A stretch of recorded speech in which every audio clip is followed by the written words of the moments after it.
سیدنا عمر فاروق، میرے نبی پاک علیہ السلام نے فرمایا فرشتے 950 سال میرے عمر کی شان بیان کریں تو ختم نہیں ہو سکتی۔ اتنا بڑا شخص عمر فاروق، اتنا بڑا آدمی۔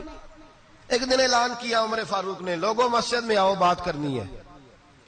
امیر المومنین کا پیغام ہے، سارے مسجد میں آ جائیں۔ کھچا کھچ مسجد نبی صحابہ سے بھر گئی،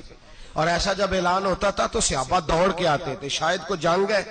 شاید کسی نے حملہ کر دیا ہے، شاید کوئی نئی بات ہے، دوڑے آئے لوگ، مسجد نبی کھچا کھچ بھر گئی۔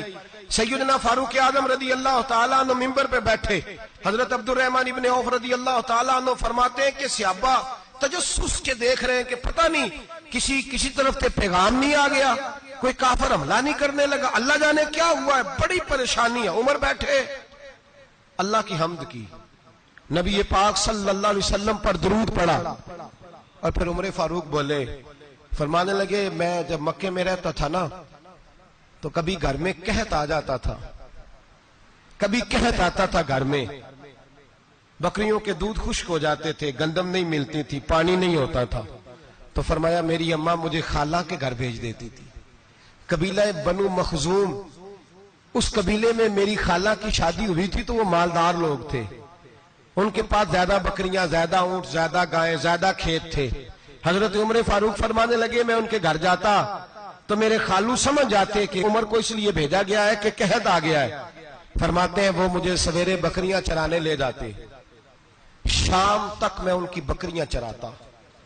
امیر المومنین عمر،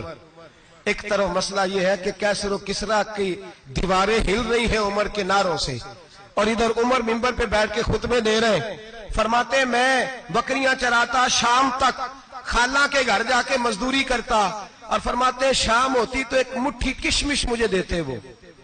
آپ فرماتے ہیں میں بڑے قد والا تھا، ایک مٹھی کشمش ملتی ہے، کبھی ایک مٹھی کھجوریں، میں شام کو کھا کے سو جاتا۔ کئی مہینے یوں ہی گزرتے تو میری اماں کا پیغام آتا کہ حالات صحیح ہو گئے، میرے بیٹے کو بھیج دو۔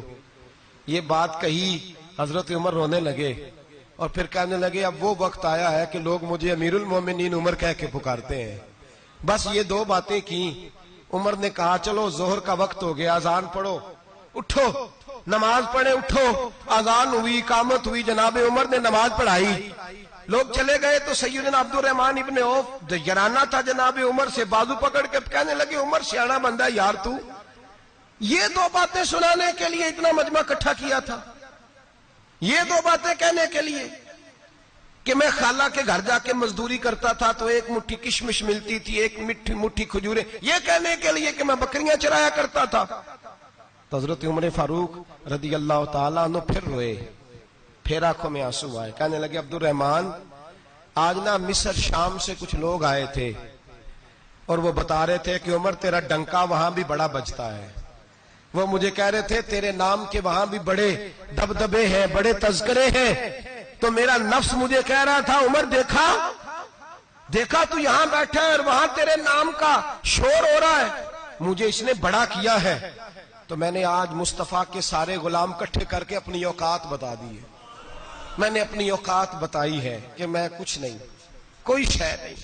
کوئی چیز ہی نہیں، اسی کسے دے کچھ نہیں جے لگ دے، نہ کوئی ساڈا دردی۔ میں نے بتایا ہے کہ میں تو کسی کے بکریاں چرا کے ایک مٹھی کشمش لے کے گزارا کیا کرتا تھا۔ گزارا مجھے میرے کچھ ساتھی نا لے گئے گجرانوالا